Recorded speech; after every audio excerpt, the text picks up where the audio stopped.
السلام عليكم ورحمة الله وبركاته. إن الحمد لله نحمده ونستعينه ونستغفره ونؤمن به ونتوكل عليه ونعوذ بالله من شرور أنفسنا ومن سيئات أعمالنا من يهدي الله فلا مضل له ومن يضلل فلا هادي له. أشهد أن لا إله إلا الله وحده لا شريك له وأشهد أن محمدا عبده ورسوله. أما بعد قال الله تعالى في القرآن العظيم والقرآن المجيد: يا أيها الناس اتقوا ربكم الذي خلقكم من نفس واحدة وخلق منها زوجها وبث منهما رجالا كثيرا ونساء واتقوا الله الذي تساءلون به والأرحام إن الله كان عليكم رقيبا. வார்த்தைகளில் சிறந்தது அல்லாஹ்வுடைய வார்த்தைகளாகும். வழிகாட்டுதலில் சிறந்தது நபி ஸல்லல்லாஹு அலைஹி வஸல்லம் அவர்களுடைய வழிகாட்டுதல்களாகும். காரியத்தில் மிக மிக கெட்டது மார்க்கத்தில் புதுமையை உண்டாக்குவதாகும். ஒவ்வொரு புத்தத்தும் வழிகேடாகும். ஒவ்வொரு வழிகேடும் நம்மை நரகத்திற்கு கொண்டு செல்லும் என்ற நபி ஸல்லல்லாஹு அலைஹி வஸல்லம் அவங்களுடைய இந்த பொன்மொழிகளை நினைவுக்குரியவளா நான் இதை ஆரம்பம் செய்யறேன். அல்ஹம்துலில்லாஹ். இன்னைக்கு நமக்கு கொடுக்கப்பட்ட தலைப்பு அன்றாட வாழ்வில் மறக்கப்பட்ட மாண்புகள். இத பத்தி நம்ம தெரிஞ்சுக்கிறதுக்கு முன்னாடி நம்ம அவசியமா தெரிஞ்சுக்க வேண்டியது நம்மளுடைய தூதரை பத்தி. சரிங்களா? நமக்கு வழிகாட்டுதல் அவங்க தானே, அதனால அவங்கள பத்தி தெரிஞ்சுக்கணும். இப்ப நம்மளுடைய தூதரை பத்தி தெரிஞ்சுக்கணும்னா நாம அதை எப்படி தெரிஞ்சுக்க முடியும்? ஹதீஸ்கள் மூலமாக மட்டும்தான் நாம தெரிஞ்சுக்க முடியும். அப்ப ஹதீஸ்னா என்னன்றத நாம தெளிவா தெரிஞ்சுக்கணும். இப்ப ஹதீஸ்னா என்ன? நபி ஸல்லல்லாஹு அலைஹி வஸல்லம் அவங்களுடைய சொல், செயல், அங்கீகாரம் இதெல்லாம் சேர்ந்துதான் ஹதீஸ், நபிமொழி அப்படின்னு நம்ம சொல்றோம். நபிமொழி, நபி வழி எல்லாமே அதுதான். சரியா? அப்ப இதுக்கான விளக்கங்களை நம்ம தெளிவா நம்ம தெரிஞ்சுக்கணும். ஏன்னா நம்ம நிறைய பேர் ஹதீஸ்ன்னு சொல்றோம், ஹதீஸுக்கு முக்கியத்துவம் இருக்குன்னு சொல்றாங்க. எதுக்கு நான் இந்த வார்த்தையை சொல்றாங்க, ஹதீஸ்ல என்ன இருக்கு அப்படின்ற நிறைய பேருக்கு ஒரு தெளிவான விளக்கங்கள் கிடையாது. சரிங்களா? இப்ப இன்னைக்கு நாம அதை பத்தி நம்ம மேலோட்டமா நம்ம தெரிஞ்சுக்கணும். சரி, இப்ப ஹதீஸ்னா இதுதான். இப்ப ஹதீஸ்ல சொல்லப்பட்ட மாதிரி சொல் அப்படின்னா என்ன? நபி ஸல்லல்லாஹு அலைஹி வஸல்லம் அவங்க பேசிய வார்த்தைகள், அவங்க நமக்காக சொன்ன விஷயங்கள், அதெல்லாம் தான் சொல்றோம். அடுத்து செயல்னா என்ன? நபி ஸல்லல்லாஹு அலைஹி வஸல்லம் அவங்க செஞ்சு காமிச்சது, அவங்களுடைய வாழ்க்கையில அவங்க செய்து காமிச்ச விஷயங்களை சொல்றோம். அங்கீகாரம் அப்படின்னா ரசூலுல்லாஹ்வுக்கு முன்னாடி அவங்களுடைய தோழர்கள் செஞ்ச ஒரு விஷயத்த அவங்க அதை மறுக்காம அனுமதிச்சிருப்பாங்க, அதை அங்கீகரிச்சிருப்பாங்க. அதை பத்தின ஒரு மறுப்பான விஷயங்கள் சொல்லியிருக்க மாட்டாங்க. அப்ப அதுதான் அங்கீகரிச்ச விஷயங்கள். இது மூணும் சேர்ந்ததுதான் நபிமொழி அப்படின்னு நம்ம சொல்றோம். ஹதீஸ்கான விளக்கம் இது மூணும் சேர்ந்ததுதான். சரிங்களா? இப்ப ரசூலுல்லாஹ்வுடைய சொல்லையும் ரசூலுல்லாஹ்வுடைய செயலையும் ரசூலுல்லாஹ் அங்கீகரித்த விஷயங்களையும் நம்ம அப்படியே பின்பற்றணும் அப்படின்னா எதுக்காக நம்ம பின்பற்றணும்? அப்ப இதனுடைய முக்கியத்துவம் என்னன்றத நாம தெரிஞ்சுக்கணும். அதனால நமக்கு என்னென்னலாம் கிடைக்கும்?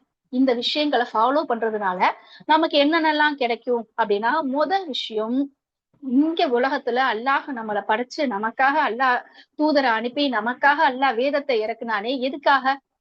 தன்னுடைய அடியார்கள் நேரான வழியில போகணும்ன்றதுக்காகத்தான் அல்லாஹ் இதை செஞ்சிருக்கான். அப்படிப்பட்ட அந்த நேர் வழிய அடையணும் அப்படின்னா இந்த குர்ஆன்ல சொல்லப்பட்ட விஷயங்கள், அல்லாஹ்வுடைய வார்த்தைகளை நடைமுறை வாழ்வுல நம்ம எப்படி அதை செயல்படுத்துறன்ற விஷயம் நமக்கு தெரியும். அல்லாஹ் குர்ஆன்ல எத்தனையோ அறிவுரைகள் சொல்லியிருக்கான், எத்தனையோ இபாதாக்களை பத்தி அல்லாஹ் சொல்லியிருக்கான். உண்மைதானே? ஆனா அதெல்லாம் எப்படி செய்யணும் அப்படின்றது நமக்கு தெரியணும்ல. இப்ப உதாரணத்துக்கு எடுத்துக்கோங்க, தொழுகணும்னு அல்லாஹ் சொல்லியிருக்கான். தொழுகையுடைய முக்கியத்துவத்தை நம்ம இதுக்கு முன்னாடி உள்ள வகுப்புலையும் நம்ம பார்த்திருக்கோம் இல்லையா? இப்ப தொழுகையினுடைய முக்கியத்துவம் நமக்கு தெரியும். சரி, எந்த இடத்துலயாவது அல்லாஹ் எப்படி தொழுகணும்னு நமக்கு சொல்லியிருக்கானா? அதுக்கான அந்த செயல்முறைகள் இருக்கா அப்படின்னா இல்ல. அது யாருக்கு நமக்கு சொல்லிக் கொடுத்தா, யார் மூலமா அல்லாஹ் அதை நமக்கு வெளிப்படுத்தினா அப்படின்னா நம்ம தூதர் மூலமா தான் அல்லாஹ் நமக்கு வெளிப்படுத்தினா. அப்ப அந்த குர்ஆனுடைய வசனங்களை நாம நம்மளுடைய வாழ்க்கையில எப்படி செயல்படுத்துறது அப்படின்றத இந்த ஹதீஸ் தான் நமக்கு விளக்குது. ரெண்டாவதா, நம்மளுடைய வாழ்க்கைக்கான வழிகாட்டியா ரசூலுல்லாஹ்வுடைய இந்த ஹதீஸ்கள் தான் இருக்குது. எப்படி அப்படின்னா, நம்மளுடைய இபாதாக்கள், நம்ம எப்படியெல்லாம் அல்லாஹ்வுக்கு இபாதாக்கள் வணக்கங்கள் செய்யணும், நம்மளுடைய கலாச்சாரம், ஒரு முஸ்லிம் ஒரு இஸ்லாத்தை ஏற்றுக்கொண்ட ஒருவர் எப்படிப்பட்ட கலாச்சாரத்தோடு இருக்கணும், அவருடைய ஒழுக்கம் எப்படிப்பட்டதா இருக்கணும், அவருடைய அன்றாட நடவடிக்கைகள் கூட எப்படிப்பட்டதா இருக்கணும் அப்படின்றத இந்த ஹதீஸ்கள் மூலமா தான் நாம தெரிஞ்சுக்கிறோம். அடுத்ததா, அல்லாஹ்வுடைய கட்டளைகளை புரிஞ்சுக்கிட்டு ரசூலுல்லாஹ்வுடைய வழியில நடக்கிறதன் மூலமா மட்டும்தான் நாம ஒரு உண்மையான ஒரு இஸ்லாமிய வாழ்க்கை முறைய பெற முடியும். அதுக்கு இது ரொம்ப அவசியமானதா இருக்கு. அதனாலதான் ரசூலுல்லாஹ் சொல்றாங்க, எனக்கு பிறகு நான் உங்ககிட்ட 2 விஷயத்த விட்டுட்டு போறேன். ஒண்ணு குர்ஆன், இன்னொன்னு என்னுடைய வழிமுறை அப்படின்னு சொல்லி ரசூலுல்லாஹ் இந்த 2 விஷயத்தை தான் நமக்கு சொல்லியிருக்காங்க. சரிங்களா? அப்ப இதனுடைய முக்கியத்துவம் நமக்கு தெரியுது. ஹதீஸினுடைய முக்கியத்துவம், சுன்னாவுடைய முக்கியத்துவத்தை நமக்கு தெரிஞ்சிருச்சு. இப்ப இந்த சுன்னாவை நாம ஏன் பின்பற்றணும் அப்படின்னா, இதுக்கு நம்மளுடைய குர்ஆன் வசனங்களையே நம்ம உதாரணமா எடுக்கிறோம். உண்மைதானே? இப்ப நிறைய பேர் என்ன செய்யறாங்க, நம்மளுடைய மார்க்கத்துல சில வழிகட்ட கூட்டங்கள் இருக்கு. அதுக்கு காரணம் என்ன அப்படின்னு சொன்னா, இந்த ஹதீஸ்கள் நபி வழிய பின்பற்றாம நபி வழிய புறக்கணிச்சதுனாலயே நிறைய கூட்டங்கள் வழிகெட்டு போயிருக்கு. அப்ப ஏன் நாம சுன்னாவை பின்பற்றணும், அது எவ்வளவு நமக்கு அவசியமானது அப்படின்றத அல்லாஹ் தன்னுடைய திருமறையில நமக்கு அல்லாஹ் என்ன செய்யறான், நமக்கு அறிவிக்கிறான். அதைத்தான் நம்ம பாக்குறோம். அப்ப இந்த சுன்னாவை பின்பற்றுறது அப்படிங்கிறது அல்லாஹினுடைய கட்டளையா இருக்கு. குர்ஆன்ல நடைமுறை விளக்கத்தையும், இன்னும் மறுமையில நம்ம சொர்க்கத்தை அடையிறதுக்குமான முக்கியமான வழி என்ன அப்படின்னா, ரசூலுல்லாஹ்வுடைய வழிமுறைய நாம பின்பற்றி நடக்கிறது தான். இதனால நமக்கு என்ன கிடைக்கும் அப்படின்னா, அல்லாஹ்வினுடைய அருள் கிடைக்கும். நேர் வழியில நம்ம நிலைச்சு இருக்கலாம். நம்மளுடைய அன்றாட வாழ்க்கையவே நம்ம இபாதாவாக மாத்த உதவுது. என்ன சொல்றீங்க, இபாதானா என்ன, தொழுதுகிட்டே இருக்கிறதே, நம்ம எப்ப பாரு தொழுதுகிட்டே இருக்கணுமா அப்படின்னா, நம்ம நினைச்சுக்கிட்டு இருக்கோம் தொழுகிறது, குர்ஆன் ஓதுறது, திக்ரு ஓதுறது, இது மட்டுமே இபாதா நினைக்கிறோம். இல்ல, இதெல்லாம் இபாதா அப்படின்னா, அல்லாஹ் எதையெல்லாம் நம்மளை செய்ய சொல்லியிருக்கானோ அதை நம்ம செய்யறதும், அல்லாஹ் எதை விட்டெல்லாம் நம்மளை விலகி இருக்க சொல்றானோ அதை விட்டு நம்ம விலகி இருக்கிறதும் இபாதா தான். சரிங்களா? அப்ப இதெல்லாம் ரசூலுல்லாஹ் தான் நமக்கு கத்து கொடுத்திருக்காங்க. அப்ப அல்லாஹ் தன்னுடைய திருமறையில சொல்றான், யா அய்யுஹல்லதீன ஆமனு அத்தீஉல்லாஹ வ அத்தீஉர் ரசூல். அல்லாஹ் சொல்றான், நம்பிக்கை கொண்டவர்களே அல்லாஹ்வுக்கு கீழ்ப்படியுங்கள், இன்னும் அல்லாஹ்வின் தூதருக்கும். அல்லாஹ் சொல்றான் தன்னோட திருமறையில சொல்லிக்காம, அல்லாஹ்வுடைய தூதருக்கும் கீழ்ப்படியுங்க, உங்களில் அதிகாரம் வகிப்பவர்களுக்கும் கீழ்ப்படியுங்கள். உங்களுக்கு ஏதாவது ஒரு விஷயத்துல பிணக்கு ஏற்படுமானால், பிணக்கு அப்படின்னா என்ன அர்த்தம் அப்படின்னு சொன்னா, சண்டை, பகை, கருத்து வேறுபாடு, மோதல், இப்படி எது வேணாலும் வச்சுக்கலாம். இப்படி இருந்துச்சு அப்படின்னா, மெய்யாகவே நீங்கள் அல்லாஹ்வையும் இறுதி நாளையும் நம்புபவர்களாக இருந்தால் அதை அல்லாஹ்விடமும் அவன் தூதரிடமும் ஒப்படைத்து விடுங்கள். இதுதான் உங்களுக்கு மிகவும் சிறப்பான அழகான முடிவாக இருக்கும் அப்படின்னு அல்லாஹ் சூரா நிசாவுடைய 59வது வசனத்துல அல்லாஹ் சொல்றான். அப்ப அது குர்ஆன்ல சொல்றதுனால சுன்னாவை பின்பற்றுறது அப்படிங்கிறது ஈமானுடைய இன்றியமையாத ஒரு பகுதியா இருக்கு. ஏன்னா அல்லாஹ் சொல்லிட்டான், நீங்க தூதரை பின்பற்றி நடங்க அப்படின்னு அல்லாஹ் இந்த வசனத்துல நமக்கு தெளிவா சொல்றான். அப்ப அந்த குர்ஆன்ல அல்லாஹ் சொன்ன பொதுவான கட்டளைகள், தொழுகை, ஜக்காத் எப்படி கொடுக்கணும், இந்த விஷயங்களை எல்லாம் நம்ம எப்படி நிறைவேற்றணும் அப்படிங்கிறதும் ரசூலுல்லாஹ் தான் நமக்கு கத்து கொடுக்குறாங்க. அதையும் நாம சுன்னா மூலமா தான் தெரிஞ்சுக்கிறோம். இதனால என்னென்னலாம் கிடைக்குது அப்படின்னா, நமக்கு அல்லாஹ்வினுடைய அன்பும் அவனுடைய மன்னிப்பும் கிடைக்குது. குல் இன் குன்தும் துஹிப்பூனல்லாஹ ஃபத்தபிஊனி யுஹ்பிபுக்குமுல்லாஹு வ யக்ஃபிர் லக்கும் துனூபக்கும் வல்லாஹு கஃபூருர் ரஹீம். நபியே, நீர் கூறும், நீங்கள் அல்லாஹ்வே நேசிப்பீர்களானால் என்னை பின்பற்றுங்கள், அல்லாஹ் உங்களை நேசிப்பான், உங்கள் பாவங்களை உங்களுக்காக மன்னிப்பான், மேலும் அல்லாஹ் மன்னிப்பவனாகவும் மிக்க கருணை உடையவனாகவும் இருக்கின்றான் அப்படின்னு அல்லாஹ் தன்னுடைய திருமறையில சொல்றான். ரசூலுல்லாஹ் கிட்ட சொல்றான். என்ன சொல்றாளா, நீங்க அல்லாஹ், நம்ம கிட்ட அல்லாஹ் சொல்றான், நபிய நீங்க அல்லாஹ்வை நேசிக்கிறீங்க அப்படின்னா யாரை பின்பற்றணும், நம்ம ரசூலுல்லாஹ்வை பின்பற்றணும். அப்ப அதனால என்ன கிடைக்குது, ரசூலுல்லாஹ்வை பின்பற்றுறதுனால நமக்கு என்ன கிடைக்குது, அல்லாஹ் நம்மளை நேசிக்கிறான், நம்மளுடைய பாவங்களை அல்லாஹ் மன்னிக்கிறான், இன்னும் அல்லாஹ் எப்படிப்பட்டவனா இருக்கானா, மன்னிக்க கூடியவனாகவும் கருணை உடையவனாகவும் இருக்கின்றான் அப்படிதான். அப்ப ரசூலுல்லாஹ்வை நம்ம பின்பற்றி நடக்கணும்னு அல்லாஹ் தெளிவா தன்னுடைய திருமறையில சொல்லிட்டான். அப்ப பின்பற்றி நடக்கணும் அப்படின்னா எப்படி நம்ம தெரிஞ்சுக்க முடியும்? எத்தனை ஆண்டுகளுக்கு முன்னாக ரசூலுல்லாஹ் வந்தாங்க, நம்ம ரசூலுல்லாஹ்வை பார்த்திருக்கோமா? இல்ல ரசூலுல்லாஹ் காலத்துல வாழ்ந்த மக்களை நம்ம பார்த்திருக்கோமா? இல்லையே. அப்ப நம்ம எப்படி தெரிஞ்சுக்கிறது? அல்லாஹ் சொல்லிட்டானே, தெளிவா சொல்லியிருக்கான், தூதரை பின்பற்றி அவங்கள நீங்க பின்பற்றி அவங்களுடைய கட்டளைக்கு கட்டுப்பட்டு நடங்கன்னு சொல்லிட்டான். அப்ப நம்ம எப்படி தெரிஞ்சுக்க முடியும்? அப்ப ஹதீஸ்கள் மூலமாகத்தான் நம்மளுடைய தூதரை நம்ம அறிஞ்சிக்க முடியும். அப்ப இந்த ஹதீஸ்களை பின்பற்றுறதுனால நம்ம வழிகேட்டுல இருந்து நம்மளை பாதுகாத்து நம்ம நேர் வழியில நினைச்சு இருக்கிறதுக்கு நமக்கு இது உதவும். நம்ம நேர்வழியில இருந்தா தான் நமக்கு மறுமையில சொர்க்கமும் நமக்கு கிடைக்கும். உண்மைதானே? யார் நேர்வழி பெற்றார்களோ அவங்கதான் மறுமையில வெற்றி பெற்றவங்களா இருப்பாங்க. அப்போ ஒரு மனுஷர் ஒரு சிறந்த மனுஷர் ஒரு மனிதன் சிறந்த மனிதராக வாழ்றதுக்கும் மனித உறவுகளோட பேணுறதுக்கும் அவனுடைய உணவு தூக்கம் போன்ற அன்றாட செயல்கள்ல அவனுக்கு பரக்கத் அபிவிருத்தி கிடைக்கிறதுக்கும் இந்த சுன்னா இந்த இதுதான் நபி வழிதான் நமக்கு வழிகாட்டியா இருக்குது. சூரா நூறுடைய 63வது வசனத்துல அல்லாஹ் சொல்றான், எவர் அவருடைய கட்டளைக்கு மாறு செய்கிறார்களோ, அல்லாஹ் ரசூலுல்லாஹ்வுடைய கட்டளைக்கு மாறு செய்கிறார்களோ, அவர்கள் தங்களை சோதனை பிடித்துக் கொள்வதையோ அல்லது தங்களை நோவினை தரும் வேதனை பிடித்துக் கொள்வதையோ அஞ்சிக் கொள்ளட்டும். அல்லாஹ் சொல்றான். எப்படி சொல்றான் பாருங்க.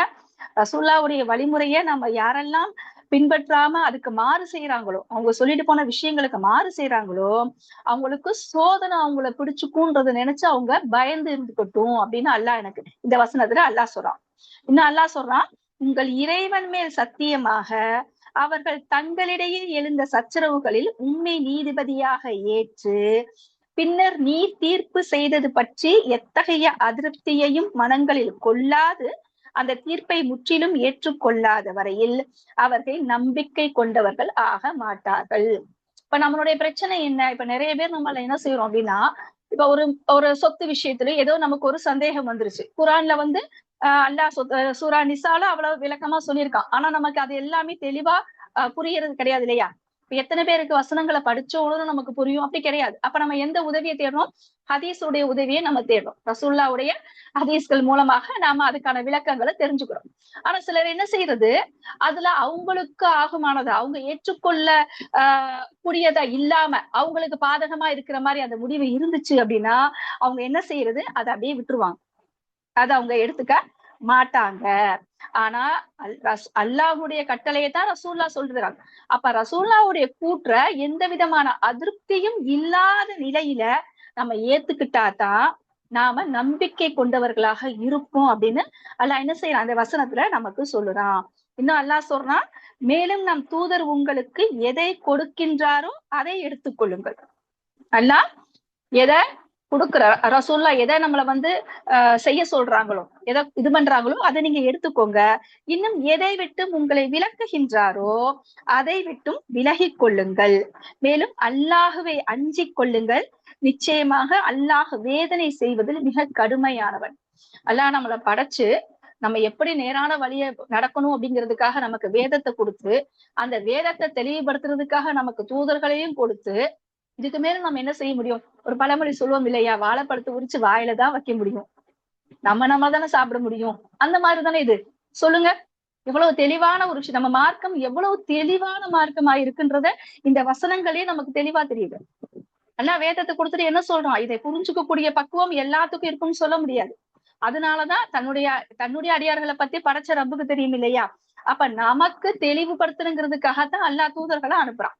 அப்ப அந்த தூதரம் என்ன செய்யறாங்க, அழகான முறையில அந்த குரானுடைய விளக்கங்களை சொல்லி அப்படி குரானாகவே அவங்க வாழ்ந்தும் காமிச்சிருக்காங்கன்றப்போ நாம அந்த வழிகாட்டுதல்களை சரியான முறையில நாம பின்பற்றணும். லக்கத கான லக்கும் ஃபீ ரசூலுல்லாஹி உஸ்வத்துன் ஹஸனா லிமன் கான யர்ஜுல்லாஹ வல் யௌமில் ஆஹிர் வ ذكرல்லாஹு கஸீரா. அல்லாஹ்வின் மீதும் இறுதி நாளின் மீதும் ஆதரவு வைத்து அல்லாஹுவை அதிகம் தியானிப்போருக்கு நிச்சயமாக அல்லாஹுவின் தூதரிடம் ஓர் அழகிய முன்மாதிரி உங்களுக்கு இருக்கிறது. அல்லாஹ் சொல்றான். யாருக்கு? ஈமான் கொண்டவர்களுக்கு, அல்லாஹுவை ஈமான் கொண்டவர்களுக்கு என்ன இருக்கான்? அல்லாஹுடைய தூதர்கிட்ட ஒரு அழகிய முன்மாதிரி இருக்கு. முன்மாதிரினா என்ன? நம்ம எப்படி இருக்கணுங்கிறதுக்காக நம்ம ஒரு விஷயத்த பார்த்து அவங்கள பார்த்து அப்படியே நம்ம ஃபாலோ பண்ணிட்டு போறது. அப்ப நமக்கு அழகான முன்மாதிரி யார்கிட்ட இருக்குன்னு அல்லாஹ் சொல்றான்? தூதர் கிட்ட இருக்கு அப்படின்னு அல்லாஹ் இந்த விஷயத்துல சொல்றான். ரசூலுல்லாஹ் சொல்றாங்க, நான் தான் கியாம நாளன்று முதலாக எழும்புபவன், நானே முதலாவதாக பரிந்து பேசுபவன், என்னுடைய பரிந்து பேசுதலே முதலாவதாக ஏற்கப்படும். சரி, யாருக்கு கிடைக்கும்? ரசூலுல்லாஹ் சொன்னாங்க இல்லையா, ரசூலுல்லாஹ்வுடைய பரிந்துரை யாருக்கு கிடைக்கும்? யார் ரசூல்லாவுடைய வார்த்தைகளுக்கு ரசூல்லாவுடைய வழிமுறையை பின்பற்றி நடந்தாங்களோ அவங்களுக்கு தான் கிடைக்கும். இப்ப இந்த வசனத்தை படிக்கும் போது நமக்கு ஒரு விஷயம் ஞாபகம் வருது இல்லையா? இந்த ஹதீஸை கேட்கும் போதும் ஹவுதுல் கௌசர் அப்படின்ற நீர் தடாகத்தை பத்தி ரசூல்லா சொல்லியிருக்காங்க இல்லையா? அந்த நீர் தடாகத்துல நான் காத்துக்கிட்டு இருப்பேன். அப்ப என்னுடைய சமூகம் என்னை நோக்கி வரும். அப்ப மலக்குமார்கள் அவங்கள தடுத்து நிப்பாட்டுவாங்க. அப்போ நான் போய் சொல்லுவேன், நீங்க அவங்கள அனுப்புங்க, அவங்கள எனக்கு தெரியும், அவங்களாம் என்னுடைய சமூகம் தான் நான் சொல்லுவேன். அப்ப அந்த மலக்குமார்கள் சொல்லுவாங்க, உங்களுக்கு பின் இவர்கள் புதியதாக ஏற்றுக்கொண்டார்கள், புதியதா ஏத்துக்கிட்டாங்கன்னு சொல்லுவேன். நான் அவங்கள போக சொல்லுங்கன்னு சொல்லிடுவேன் அப்படின்வாங்க. ரசூல்லா அதை கவலையா சொல்லுவாங்க, நீங்க அந்த மாதிரி வழி தவறி போயிடாதீங்க அப்படின்றதுக்காக ரசூல்லா இந்த விஷயத்த சொல்றாங்க. அப்ப ரசூல்லாவுடைய பரிந்துரை யாருக்கு கிடைக்கும் அப்படின்னா, அவங்களுடைய வழிமுறையை யார் பின்பற்றி நடந்தாங்களோ அவங்களுக்கு தான் அது கிடைக்கும். இன்னல்லாஹ வ மலாயிகத்துஹு யுஸல்லூன அலன் நபியி யா அய்யுஹல்லதீன ஆமனு ஸல்லு வ அலைஹி ஸல்லிமு தஸ்லீமா. இந்த நபியின் மீது அல்லாஹ் அருள் புரிகிறான், மலக்குகளும் அவருக்காக அருளை தேடுகின்றனர். முஃமின்களே, நீங்களும் அவர் மீது ஸலவாத்து சொல்லி அவர் மீது சலாமும் சொல்லுங்கள் அப்படின்னு அல்லாஹ் தன்னுடைய திருமறையில அழகான முறையில சொல்லி காமிக்கிறார். சரிங்களா? அப்ப ரசூலுல்லாஹ் சொல்றாங்க, யார் ஒருவர் என் மீது ஒரு முறை சலவாத்து சொல்கிறாரோ அவர் மீது அல்லாஹ் 10 முறை தனது அருளை சொல்கின்றான். யாருக்கு கிடைக்கும்? அல்லாஹ்வுடைய தூதரை பின்பற்றி நடக்கிறவங்களுக்கு தான். அப்ப யார் சலவாத்து சொல்லுவாங்க? சலவாத்தினுடைய பொருள் நம்மள எத்தனை பேருக்கு தெரியும்? நம்ம எல்லாரும் சலவாத்து சொல்றோம் இல்லையா? தொழுகையில அத்தஹியாத்துக்கு அப்புறம் சொல்றோம் இல்லையா? இப்ப சலவாத்தினுடைய பொருள் எத்தனை பேருக்கு தெரியும்? சலவாத்துன்றது ஒரு துஆ தான்.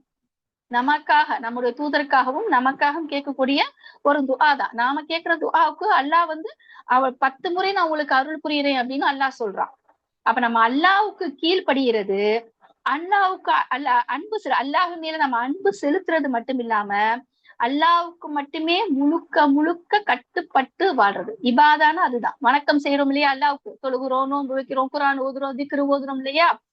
இப்ப இபாதானா என்ன? அல்லாஹ்வுக்கு கட்டுப்பட்டு நடக்கணும், அல்லாஹ்வை நேசிக்கிறது மட்டும் இல்லாம அல்லாஹ்வுக்கு மட்டுமே முழுக்க அவன் என்ன வார்த்தைகள் எது ஹலாலோ எது ஹராமோ அதன்படி சரியா நம்ம நடக்கிறதுதான். அப்ப நம்ம இத சரியா ஃபாலோ பண்ணல, நான் நபி வழியை சரியான முறையில ஃபாலோ பண்ணல அப்படின்னா எனக்கு என்னென்னலாம் ஏற்படும் அப்படின்னா, அல்லாஹ்வுடைய நேசத்தை நம்ம இழந்துருவோம். அல்லாஹ்வுடைய நேசத்தை நம்ம இழந்துருவோம். அதனால மார்க்கத்துல வித்தத்துகள், புதுசு புதுசான விஷயங்கள் வந்துரும்.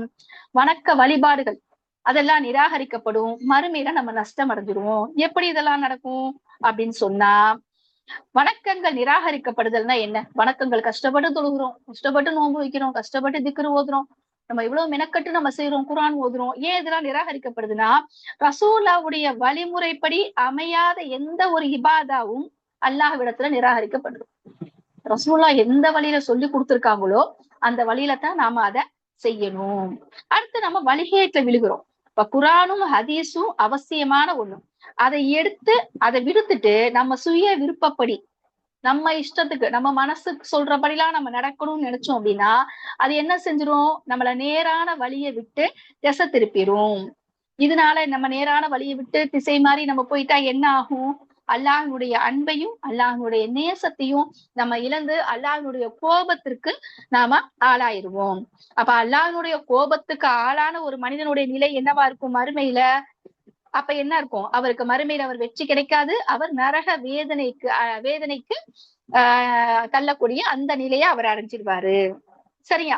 இதை விட ஒரு முக்கியமான விஷயம் என்ன அப்படின்னா, நம்ம சரியான முறையில நம்ம ரசூலுல்லாஹ்வுடைய வழிமுறைகளை பின்பற்றல அப்படின்னு சொன்னா மார்க்கத்துல இல்லாத புதிய புதிய விஷயங்கள்லாம் உள்ள வந்திருக்கு. இதை நம்ம பின்பற்றாததுனால நமக்கு மிகப்பெரிய விளைவுகளும் உண்டா. சரியா? அப்ப ஹதீஸ்னா என்ன? ஹதீஸனுடைய முக்கியத்துவம் என்ன? ஹதீஸை நம்ம ஏன் ஃபாலோ பண்ணணும்?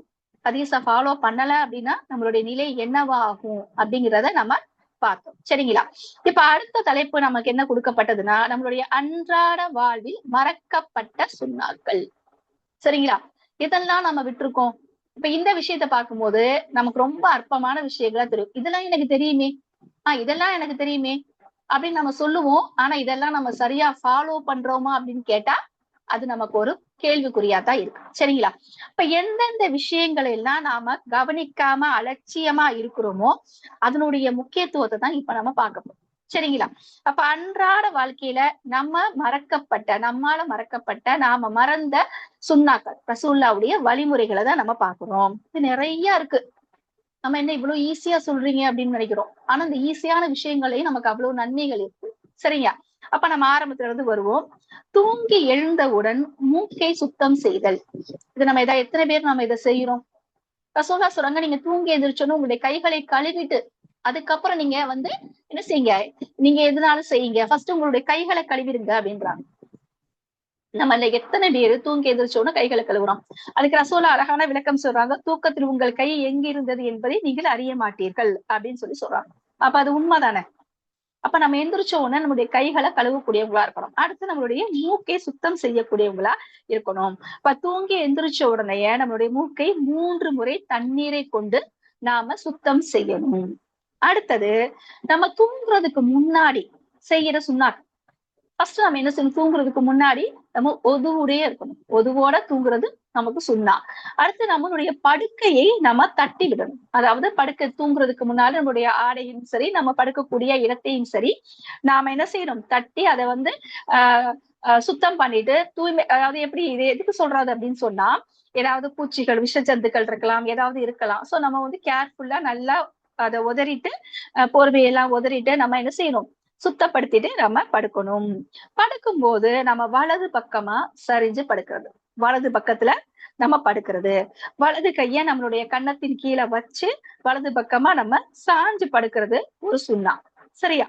அடுத்து நம்ம என்ன செய்யறது? மிஸ்வாக். இந்த மிஸ்வாக்க பத்தி நம்ம நிறைய படிச்சிருக்கோம்ல, நிறைய தெரியும். ரசூலா அதுக்கு எவ்வளவு முக்கியத்துவம் கொடுத்திருக்காங்கன்றதும் நமக்கு தெரியும். ரசூலா சொல்றாங்க, நான் என் சமூகத்தின் மீது அதிக சுமையை சுமத்தி இருப்பேன், சுமத்தாம இருக்கணும் அப்படின்னு சொன்னா, இல்ல நம்ம சுமத்தி இருக்கலாம்னு வந்துச்சுன்னா, நான் என்ன செஞ்சிருப்பேன்? அந்த பல் துலக்கிறத நான் 5 வேளை தொழுகையிலுமே நம்ம தொழுகைக்கு முன்னாடி சேரும் இல்லையா? அப்ப 5 முறையுமே பல் துலக்கிறதுக்கு நான் என்ன செஞ்சிருப்பேன்? கட்டளை இட்டு இருப்பேன் அப்படின்னு ரசூலா சொல்றாங்க. நம்ம கஷ்டமா இல்லாம இருக்கும் அப்படின்னா நான் அதை சொல்லி இருப்பேன் அப்படின்னு சொல்றாங்க. இந்த மிஸ்வாக்குக்கு ரசூலா அதிகமாக முக்கியத்துவம் கொடுத்திருக்காங்க. ரசூல்லாவுடைய இறுதி நேரத்தை கூட ஆயிஷா ரலியல்லாஹு அன்ஹா நமக்கு அறிவிக்கிறாங்க. ரசூல்லா என்ன செஞ்சாங்க? அவங்களுடைய சகோதரர் மிஸ்வாக் கொண்டு வந்திருந்தாரு. அதை ரசூல்லா பார்த்துக்கிட்டே இருந்தாங்க. நான் அதை எடுத்து அவங்களுக்கு மென்மையாக்கி கொடுத்து அதை கொண்டு அவர்கள் மிஸ்வாக் செய்தார்கள் அப்படின்னு சொல்லியிருக்காங்க. ரசூலா அதுக்கு ரொம்ப முக்கியத்துவம் கொடுத்திருக்காங்க. எதனால? பல்லு விளக்குறதுல என்ன இருக்குப்பா, இதுக்கு ஏன்பா நம்ம இவ்வளவு முக்கியத்துவம் கொடுக்கணும் அப்படின்னு சொன்னா, பல் விளக்குறது எதுக்கு அப்படி சொல்றாங்கன்னா, நம்மளுடைய வாயில நிறைய கிருமிகள் சேரும். நம்ம சாப்பிடுற சாப்பாடுடைய துணுக்குகள் அதுல அதனால நிறைய பாக்டீரியாஸ் நிறைய வரும். ரெண்டாவது, நம்ம ஒழுங்காக வாயை சுத்தம் செய்யல அப்படின்னா வாயில இருந்து ஒரு துர்நாற்றம் வரும். நம்ம பக்கத்துல யாராவது பேச முடியுமா? அது மற்றவர்களை முகம் சுளிக்க வைக்கும், அருவருப்பை ஏற்படுத்தும். அப்ப நம்ம தூய்மையான, நம்ம எப்பயுமே அல்லாஹ்வை நினைவு கூறக்கூடியவங்களாக, அல்லாஹ்வை புகழக்கூடியவங்களாக நம்ம இருக்கணும். அல்லாஹ் திக்ர் செய்யக்கூடியவங்களா இருக்கணும். அப்படிப்பட்ட அந்த நாவுகள் எப்படிப்பட்டதா இருக்கணும்? தூய்மையானதா நமக்கு இருக்கணும். இப்ப அந்த வாய் சுத்தம் அப்படின்றது நமக்கு ரொம்ப அவசியமான ஒண்ணு. நமக்கு உள்ளத்தையும் நம்மளுடைய உடலையும் அது பாதுகாக்கக்கூடியதா இருக்குது. அடுத்ததா, நம்மளுடைய சூடான பானங்கள், உணவா இருக்கட்டும், தண்ணீராக இருக்கட்டும், அதுல நம்ம ஊதக்கூடாது. இப்ப நம்மள நிறைய செய்யறோம் இல்லையா? டீ, காஃபி எல்லாம் சூடா குடிக்கும் போது நம்ம ஊதிதான் நம்ம என்ன செய்யறோம்? குடிக்கிறோம். சாப்பாடை விட இந்த மாதிரி பானங்கள் அருந்தும் போது அதுல நம்ம ஊதக்கூடிய பழக்கத்தை நம்ம எல்லார்கிட்டயுமே இருக்கு. அது கெடுதல்னு நமக்கு தெரியும். ஆனா அது எப்படி கெடுதல்னா தெரியாது. ரசூலா சொல்லியிருக்காங்கன்னு நமக்கு தெரியும். ஆனா அதை நம்ம என்ன செஞ்சிடும்? ரொம்ப கவனக்குறைவா இருக்கும். சரி, ஏன் நம்ம ஊதக்கூடாது? ஊதுனாதானே ஆறி போகும். அப்பத்தானே நம்ம குடிக்க முடியும். ஏன் ஊதக்கூடாது அப்படின்னா, நம்ம ஊதும் போது நம்மளுடைய வாய் வழியாக கிருமிகள் என்ன செய்யும்? அந்த சூடான பானத்துல படும்போது நமக்கு தொற்று நோய், நமக்கு அது பாதிப்பை ஏற்படுத்தும். அதனாலதான் நம்ம சூடான உணவுலையோ பானத்திலேயோ ஊதக்கூடாது.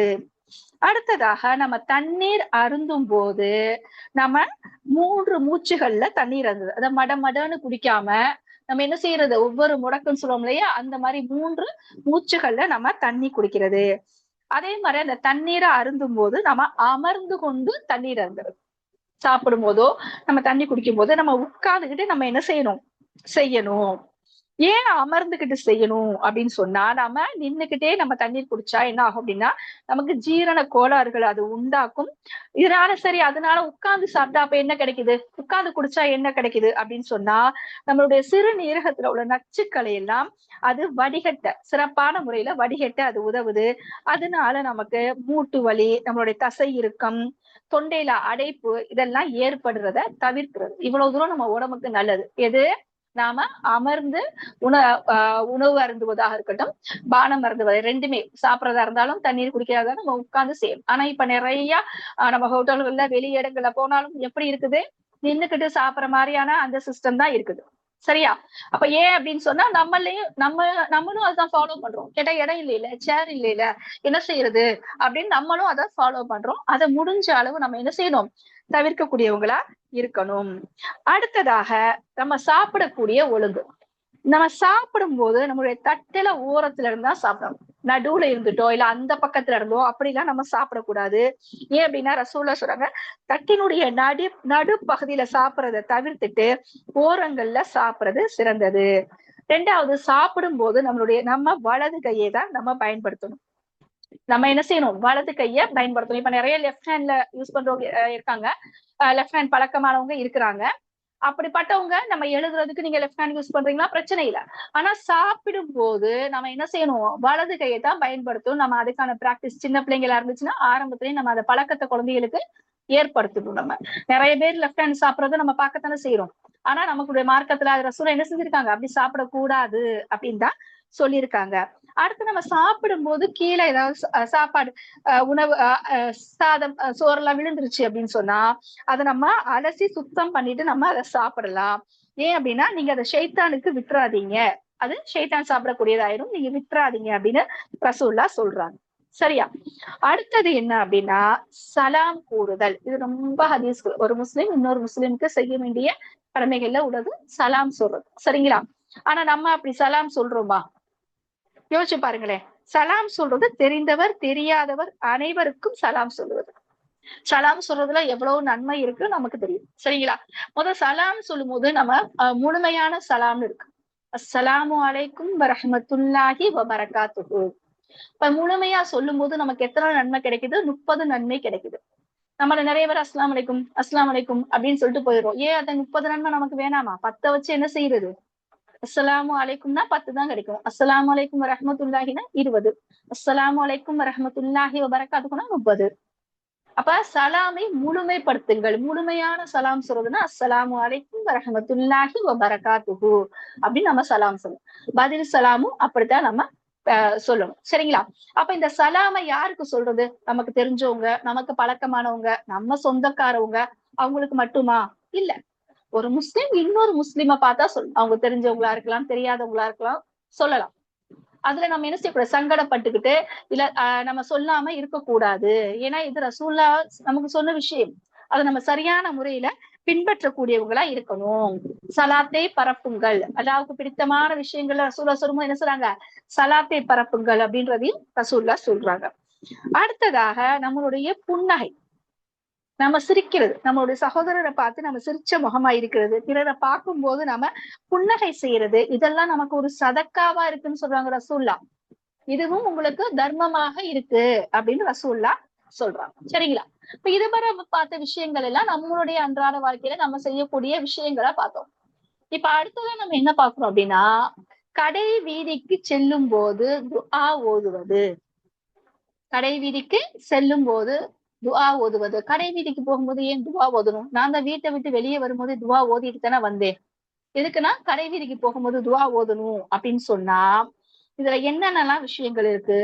முதல் விஷயம் பெரும் நன்மை. நம்ம சலாம் துஆ ஓதுறதுனால நமக்கு பெரிய நன்மைகள் கிடைக்குது. பாவ மன்னிப்பு கிடைக்குது. எப்படி அப்படின்னு சொன்னா நம்ம கடைகள்ல பொதுவா என்ன செய்யறோம்? கடைக்கு போகும்போது நம்ம எல்லாத்தையுமே இப்ப பொதுவா இப்ப பெரிய பெரிய கடைகளுக்கு எல்லாம் போறோம்னு வச்சுக்கோங்களேன். கடைக்குள்ள போயிட்டா ஃபுல்லா கிளாஸ் இருக்கும். உள்ள ஃபுல்லும் லைட் போட்டுருவாங்க. நமக்கு பகல் எது, நமக்கு எவ்வளவு டைம் ஆயிருச்சு, வெளியே என்ன நடக்குதுன்னு கூட நமக்கு தெரியாது. உண்மைதானே? அப்ப நம்மள எல்லா விஷயத்தையும் அது மறக்கடிச்சிருது. அல்லாஹ்வுடைய நினைவை மறக்கடிக்கிறதுனால நம்ம என்ன செய்யணும்? இந்த துஆ மூலமா நம்ம பாதுகாப்பு நமக்கு தேடிக்கிறோம். இன்னும் அது என்ன செய்யுது? ஒரு பொழுதுபோக்காகவும் நம்மளுடைய நேரத்தை அது வீண் விரயம் செய்யுது. இது எல்லாமே நமக்கு என்ன செய்யுது, கடையில போகும்போது, நம்ம வெளியிடங்கள்ல போகும்போது நமக்கு இது எல்லாத்தையுமே நமக்கு ஏற்படுத்துது. அப்ப இந்த துஆ ஓதும் போது நமக்கு அது நம்மள நல்வழிப்படுத்தக்கூடியதா இருக்கு. அடுத்து ஷைத்தான்களுடைய தொல்லைகள்ல இருந்து அது நமக்கு பாதுகாப்ப வழங்குது. எதே இந்த துவா ஓதுறது ஷைத்தான்ல இருந்து நம்மள பாதுகாக்குது. அதனாலதான் இந்த சந்தை பகுதிகள்ல நம்ம வெளியே போகும்போது அல்லாஹ்வுடைய உதவியையும் அருளையும் நமக்கு கேட்டு நம்ம என்ன செய்யறோம், இந்த துவாவை ஓதணும். என்ன துவா ஓதணும்? ரொம்ப கஷ்டமானதெல்லாம் இல்ல, நமக்கு தெரிந்த வார்த்தைகள் தான். லா இலாஹ இல்லல்லாஹு வஹ்தஹு லா ஷரீக லஹு லஹுல் முல்கு வ லஹுல் ஹம்து யுஹ்யி வ யுமீத் வ ஹுவ ஹய்யுன் லா யமூது பியதிஹில் கைர் வ ஹுவ அலா குல்லி ஷைஇன் கதீர். இதுதான், இந்த வார்த்தையை தான் நம்ம என்ன சொல்றோம், இந்த துவாவை நம்ம கேட்கணும். ஏன் அப்படின்னா, இப்ப நிறைய பேரு இந்த கடை வீதிக்கு போகும்போது துவா செய்யுங்க அப்படின்னா அது ஒரு பெரிய விஷயம் தானே. அது வந்து மக்களுக்கு வந்து ரொம்ப நன்மை தரக்கூடியதா இல்ல. ஆனா இப்ப நம்மள நிறைய பேர் என்ன செய்யறாங்க, எனக்கு மூட் அவுட் ஆயிடுச்சு அப்படின்னு சும்மா கடைக்கு போறது. வேற யாராவது கடைக்கு போறீங்க, நான் உங்களுக்கு துணைக்கு வரனே, ஒரு என்டர்டெயின்மெண்ட் மாதிரி, ஒரு பொழுதுபோக்கு மாதிரி நிறைய நம்ம அடிக்கடி கடைகளுக்கு போகக்கூடியவங்களா இருக்கிறோம் நம்ம, சரிங்களா? அப்ப நம்ம முடிஞ்ச அளவு நம்மளுடைய அவசிய தேவைகளுக்காக மட்டுமே போகக்கூடியவங்களா இருக்கணும். அப்பையும் இந்த துவா ஓதி நம்ம பாதுகாப்பு தேடக்கூடியவங்களாகவும் நாம இருக்கணும். அடுத்ததாக நம்மளுடைய கோபத்தை கட்டுப்படுத்துறது, கோபத்தை அடக்கிக்கிறது. இப்ப நம்மள நிறைய பேரு இந்த விஷயத்தை செய்யறோம். நம்ம அதை பெருமையா வேற சொல்றோம், நானா வந்து கரெக்டா இருப்பேன்பா, தப்புனா தப்புதான், அது நான் உடனே இந்த விஷயத்த வந்து நான் வந்து எனக்கு கோவத்துல என்னால கண்ட்ரோல் பண்ணவே முடியாது, நான்லாம் அப்பப்ப அப்படி இப்படி பேசி விட்டுருவேன் அப்படின்னு நம்ம நிறைய சொல்றோம். ஆனா நம்ம மார்க்கம் நமக்கு அதை தான் வலியுறுத்துதானா? கிடையாது. ஏன் அப்படின்னா நம்மளோட மார்க்கம் ரசூலுல்லாஹ் சொல்றாங்க, உங்களுக்கு கோபம் வரும்போது நீங்க அஊது பில்லாஹி மினஷ் ஷைத்தானிர் ரஜீம் சொல்லுங்க அப்படின்றாங்க. ஏன் அதுக்கு என்ன அர்த்தம்? அஊது பில்லாஹி மினஷ் ஷைத்தானிர் ரஜீம்னா என்ன அர்த்தம்? விரட்டி அடிக்கப்பட்ட ஷைத்தானின் தீங்கை விட்டு உன்னிடம் பாதுகாவல் தேடுகிறேன் அப்படின்னு அல்லாஹ் கிட்ட நம்ம பாதுகாவல் தேடுறோம். இதுதான் அதனுடைய பொருள். அப்ப இதை எதுக்கு நம்ம இப்ப சொல்லணும் அப்படின்னா, இந்த கோபம் அப்படிங்கிறது ஷைத்தானுடைய குணம். கோபம் என்னது? ஷைத்தானுடைய குணம். ஷைத்தான் ஜின்னு எதுல படைக்கப்பட்டிருக்கான்? நெருப்பால படைக்கப்பட்டிருக்கான். அப்ப இந்த கோபம் அப்படின்றதும் நெருப்பு மாதிரிதான், சரியா? நெருப்பு விட்டு நம்ம விளையாடலாமா? நெருப்பு நமக்கு நல்லது செய்யுமா? நெருப்பு நமக்கு நல்லது செய்யுமா? இல்ல இல்ல, அது நமக்கு பாதிப்பத்தை தான் உண்டாக்கும். அப்ப இந்த கோபத்தை யாரு கட்டுப்படுத்துறாங்களோ அவங்கதான் உண்மையாகவே வலிமையானவர் அப்படின்னு ரசூலுல்லாஹ் சொல்றாங்க. அந்த கோபத்தை அடக்குறதுலயும் அதுல என்னென்ன சிறப்புகள் நமக்கு இருக்குன்னா, அது அல்லாஹ் தன்னுடைய திருமறை சூரா ஆல இம்ரானுடைய 134வது சொல்றான்ல, தக்குவா இரையச்சம் உடையவர்களை பத்தி அல்லாஹ் சொல்றான். அவங்களுடைய பண்புகளை பத்தி சொல்லும் போது அல்லாஹ் சொல்றான், பயபக்தி உடையோர் எத்தகையோர் என்றால் அவர்கள் இன்பமான நிலையிலும் துன்பமான நிலையிலும், அதாவது செல்வ நிலையிலும் ஏழ்மை நிலையிலும் அல்லாஹ்வுடைய பாதையில செலவு செய்வாங்க. தவிர கோபத்தை அடக்கிக் கொள்வார்கள், கோபத்தை அடக்கிக் கொள்வார்கள், மனிதர்கள் செய்யும் பிழைகளை மன்னிப்போராய் இருப்பார்கள். இவ்வாறு அழகாக நன்மை செய்வோரையே அல்லாஹ் நேசிக்கின்றான். இந்த கோபத்தை கட்டுப்படுத்துறது ரொம்ப ரசூலும் நமக்கு அதையும் சொல்லி கொடுத்துருக்காங்க. நீங்க நின்னுகிட்டு இருந்தீங்க அப்படின்னா நீங்க உட்காருங்க, என்ன செய்யுங்க, நீங்க உட்காருங்க. உங்களால அப்பையும் உங்களுக்கு கோபம் குறையல அப்படின்னா நீங்க ஒது செய்யுங்க. நீங்க என்ன செய்யுங்க, பேசாதீங்க. கோபம் படும்போது நீங்க கோபமா இருக்கக்கூடிய நிலையில நீங்க பேசாதீங்க அப்படின்னு சொல்லிட்டு நீங்க வந்து துஆ செஞ்சு அல்லாஹ் கிட்ட இருந்து பாதுகாவல், கோபத்துல இருந்து நீங்க பாதுகாவல் தேடிக்கோங்க அப்படின்னு சொல்லி என்ன செய்யறாங்க, ரசூலுல்லாஹ் நமக்கு அழகான முறையில சொல்லி கொடுத்திருக்காங்க. ஏன் அப்படின்னு சொல்லிட்டா, இந்த கோபம் அப்படிங்கிறது வரும்போது நம்ம நிதானம் இருக்காது, நம்ம நிறைய வார்த்தைகளை பேசுவோம். பேசின பேச்சை திருப்பி நம்மளால வாங்க முடியுமா? முடியாது. அது நமக்கு கஷ்டத்தையும் சங்கடத்தை தான் நமக்கு கொடுக்கும். அடுத்ததாக இந்த ஒரு விஷயத்த அல்லாஹ் சொல்றான், ரசூலுல்லாஹ் வந்து மன்னிக்க கூடியவங்களா இருந்தாங்க. மனிதர்கள் செய்யக்கூடிய பிழைகளை ரசூலுல்லாஹ் மன்னிக்க கூடியவங்களா இருந்தாங்க. இவ்வளவு பெரிய பாவம் செஞ்சாலும் அவங்களுக்கு வந்து அந்த வார்த்தைகளை சொல்லி காமிக்க மாட்டாங்க, அவங்களை நோவினை செய்ய மாட்டாங்க. அவங்க என்ன செய்வாங்க, அல்லாஹ் கிட்ட நீங்க இந்த முறையில நீங்க பாவ மன்னிப்பு தேடிக்கோங்க அப்படின்னு அவங்களும் மன்னிச்சு அல்லாஹ் கிட்ட பாவ மன்னிப்பு கேட்க சொல்லுவாங்க. அவங்கள திருப்பி அந்த மனிதரை பார்க்கும்போது நீங்க அப்பா அப்படி செஞ்சீங்களேன்ற வார்த்தையும் சொல்ல மாட்டாங்க. அப்ப மன்னிப்புன்றது ஒரு அல்லாஹ்வுக்கு ஒரு மிகவும் பிடித்தமான, யார் நம்ம இங்க மனுஷங்களை மதிச்சோம்னா அல்லாஹ் நாளைக்கு மறுமையில நம்மளுடைய பாவங்களை எல்லாம் மன்னிக்க கூடியவனா இருக்கிறான். அப்ப இந்த கோபத்தை கட்டுப்படுத்துறதும் பிற செய்யக்கூடிய மனிதர்கள் செய்யக்கூடிய தவறுகளுக்காக அவர்களை மன்னிக்கிறதுமே என்ன செய்யறது ரசூல்லா காமிச்சு கொடுத்த ஒரு விஷயம். அதையும் நம்மளுடைய வாழ்க்கையில நம்ம என்ன செய்யணும், பயன்படுத்தக்கூடியவங்களா இருக்கணும். அடுத்ததாக உறவினர்களை விசாரித்தல், உறவுகளை நம்ம பேணுறது. இத ரசூல்லா ரொம்ப அழகான முறையில நமக்கு நிறைய சொல்லியிருக்காங்கன்றதை விட நம்மளை எச்சரிக்கை செஞ்சுட்டு போன ஒரு விஷயம்தான் உறவுகளோட நாம அனுசரணையா இருக்கிறது. இப்ப எப்படி உறவுகளோட இருக்கிறது அப்படின்னு சொன்னா, நாம பேசுறவங்க திருப்பி என்கிட்ட பேசுவாங்கப்பா, நானும் உங்ககிட்ட பேசுவேன் அப்படி கிடையாது. நம்ம சண்டை போட்டிருந்தாலும், நமக்கு வருத்தங்கள் இருந்தாலும் நாம அவங்களோட நேசத்தோட இருக்கிறது.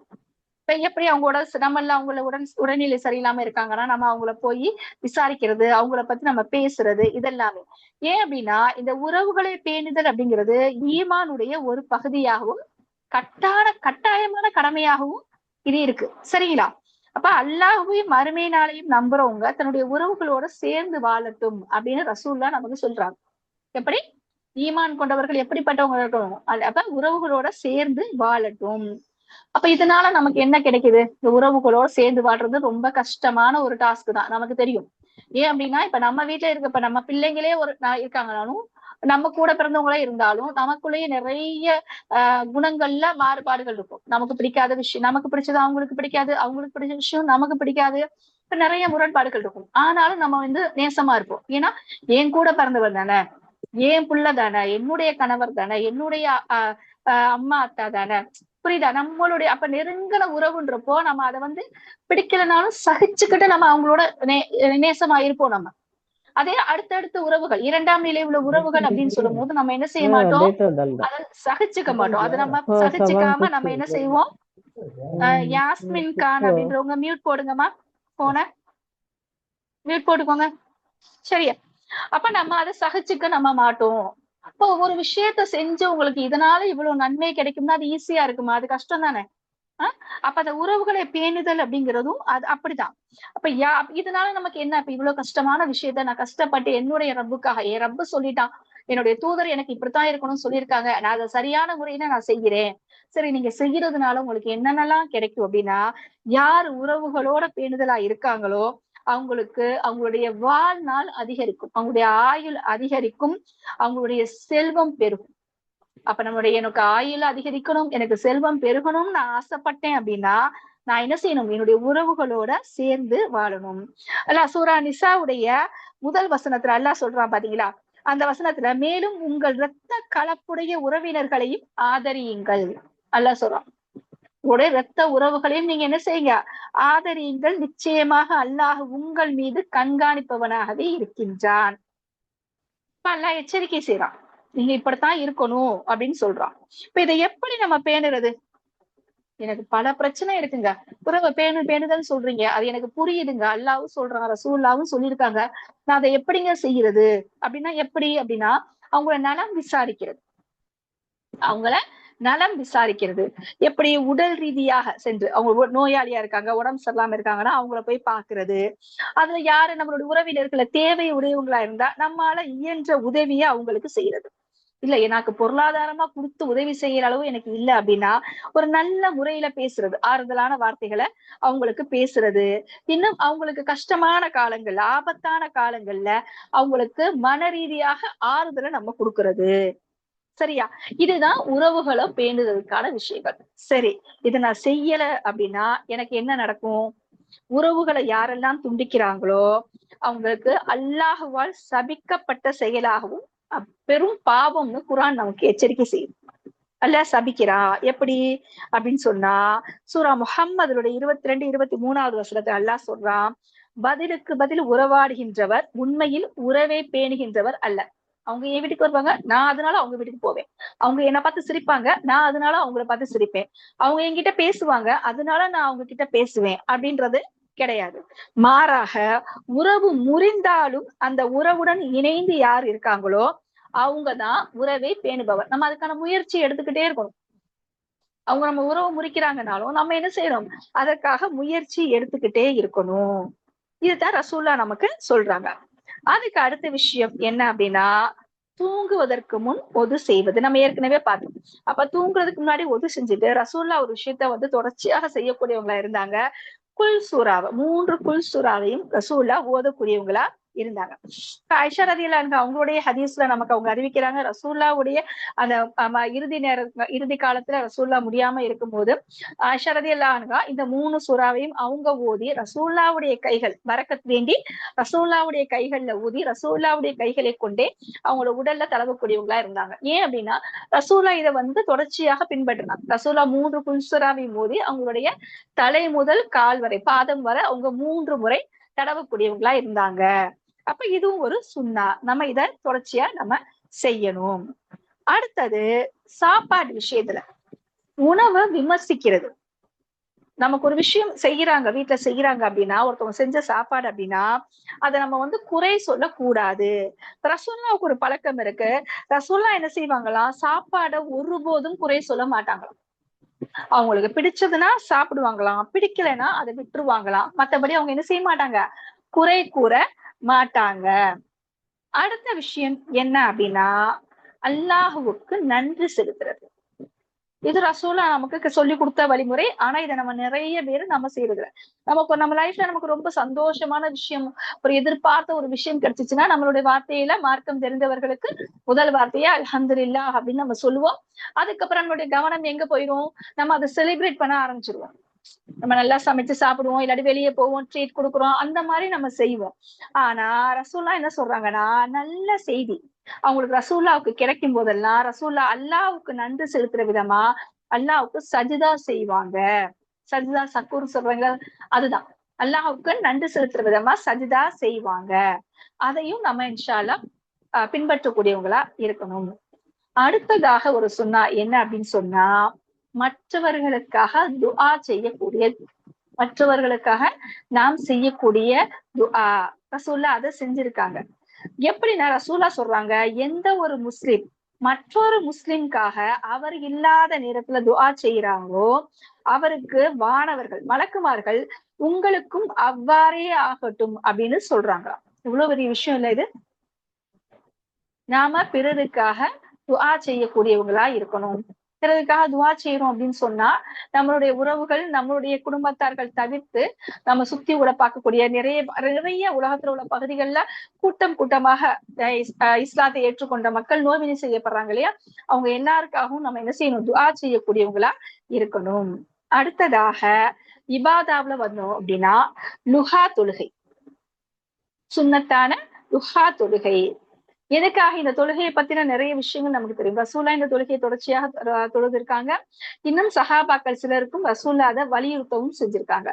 எதுக்காக இந்த தொழுகிறோம் அப்படின்னா, நன்றி செலுத்துறதுக்கு, காணிக்கை அல்லாஹ்வுக்கு நம்ம என்ன செய்யறோம், காணிக்கை செலுத்துவதற்காக நம்ம தொழுகிறோம். எதுக்கு, நம்மளுடைய மூட்டுகளுக்கு. ரசூல்லா சொல்றாங்க, நம்ம உடம்புல மொத்தம் 360க்கும் மேற்பட்ட மூட்டுகள் இருக்கு, இதற்கு காணிக்கை செலுத்துறோம். ஒவ்வொரு மூட்டுக்கும் காணிக்கை செலுத்துறதுன்னா எப்படி, அதுக்கு ரசூல்லா எளிமையான ஒரு முறையில நமக்கு சொல்றாங்க.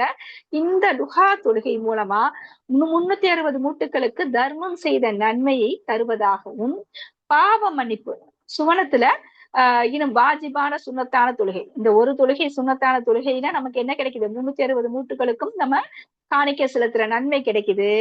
இன்னும் வாஜிபான தொழுகை, சுண்ணத்தான தொழுகை 12 ரக்கஅத் இருக்கு இல்லையா, அந்த தொழுகை நம்ம தொழுதோம் அப்படின்னு சொன்னா ரசூல்லா சொல்றாங்க, சுவனத்தில் மாளிகை உங்களுக்கு கிடைக்குது, இன்னும் சிறப்பு வாயில் வழியாக நுழையக்கூடிய பாக்கியமும் உங்களுக்கு கிடைக்குது அப்படின்னு சொல்லி ரசூல்லா சொல்லியிருக்காங்க. இப்ப இந்த லுஹா தொழுகை நிறைய பேர் இப்ப பழக்கத்துல வந்திருக்கு. நம்மள நிறைய பேர் இந்த தொழுகையை நம்ம தொழுகக்கூடியவங்களா இருக்கும்.